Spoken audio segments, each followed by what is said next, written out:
Olá pessoal, tudo bem? Tudo bem? Professor Rodrigo aqui.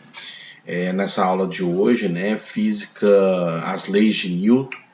Vamos falar aqui de alguns detalhes, né, relacionados com as leis de Newton e que é a parte ou ramo da física que a dinâmica estuda, né, uma parte da mecânica. Então vamos lá, então vamos começar. Tem aqui o princípio da inércia, né, ou primeira lei de Newton. É isso aqui, princípio da inércia ou primeira lei de Newton. Então, o que estabelece essa primeira lei de Newton? Ela estabelece o seguinte: um corpo em repouso tende, por inércia, a permanecer em repouso quando, em movimento retilíneo uniforme, tem a resistência natural de manter constante sua velocidade. O que significa isso? É uma questão da interpretação vetorial. Você tem que pensar na seguinte forma: se não variar nem a direção, nem o sentido e nem o módulo da velocidade, então isso é considerado inércia. Então você teria que pensar de uma forma vetorial, né? Não variou o módulo, que é a quantidade, o tamanho da velocidade, não mudou a direção, né? E não mudou o sentido, então significa que está no estado de inércia. Então isso é a primeira lei de Newton, tem que manter essas características, certo? Um detalhe importante é que a inércia é uma propriedade diretamente da massa, né, da matéria. Então, a massa que é dada em quilograma, beleza? Então, tem aqui, dois exemplos, né? Vamos lá, aqui, eu tenho o cachorrinho, né, que puxa, né, a carrocinha, e a tendência do menino é ficar parado, né? Então, em estado de inércia. Aqui, nesse outro exemplo, eu tenho o cavalo, né, que parou, é o contrário, né, desse aqui. Parou e o cavaleiro, né, continuou. A tendência do cavaleiro era continuar em movimento. Então, isso aí é a primeira lei de Newton, beleza? Então, vamos para frente agora. Agora, a segunda lei de Newton é o princípio fundamental da dinâmica também, que é chamado de princípio fundamental da dinâmica. Então, a segunda lei de Newton, olha só, é basicamente essa fórmula aqui, Força resultante é igual a massa vezes a aceleração. A massa em quilograma, né, a aceleração em metros por segundo ao quadrado e a força em newton. Então, a segunda lei de Newton é a aplicação dessa fórmula aqui, FR de força resultante é igual a massa vezes a aceleração do corpo. Beleza? Então, aí isso aqui a gente pode também, como o peso é uma força, né?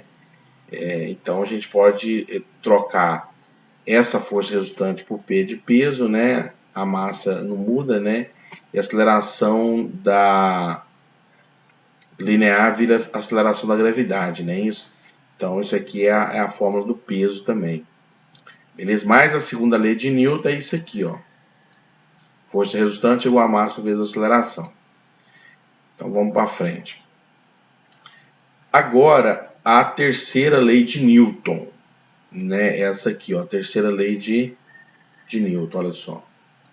Terceira lei de Newton, princípio da ação e reação. Princípio da ação e reação. O que é a terceira lei de Newton? Você tem que pensar no seguinte. Vamos ver essa seta aqui, vamos tentar entender. Você tá vendo que a seta tem o mesmo tamanho. Então isso significa o quê? O tamanho, a intensidade da força é a mesma. A força é a mesma, mas você vê que a ponta da seta ela tá diferente, tá vendo? Uma tá apontando para cima, outra tá apontando para baixo. Daí o sinal ser contrário, tá vendo? O sinal positivo e o sinal negativo da força tem a ver com isso. É os sentidos contrários. Então, se tem a mesma, se está em corpos diferentes, tem o mesmo tamanho, né, o mesmo módulo, a mesma intensidade e sentidos contrários, aí significa que é um par de ação e reação, né? Então, a terceira lei de Newton seria isso. O princípio da ação e reação. Você tem que um par de força, né, mesma intensidade, mesma direção e sentidos opostos.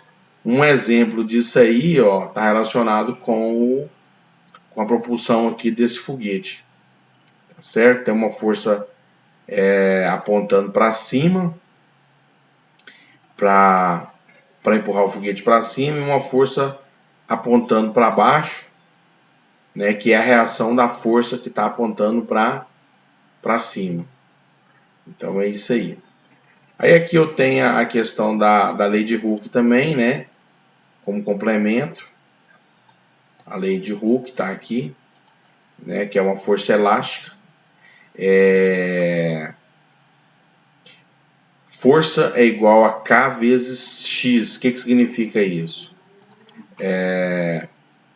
K é a constante, né, elástica da mola, que é a razão entre força e o tanto que a mola comprime ou estica, né, a razão entre a força que está sendo utilizada, que está sendo feita na mola, tanto para comprimir quanto para esticar a mola, a razão entre essas duas grandezas físicas, né, força e compressão ou o esticamento da mola, isso aí dá a constante, né? A unidade de medida constante é elástica, né, Newton por metro. Então, isso é chamado de lei de Hooke. Beleza? Então é isso aí. Espero que vocês tenham entendido, né, essas 3 leis de Newton. E aí, bons estudos aí e forte abraço.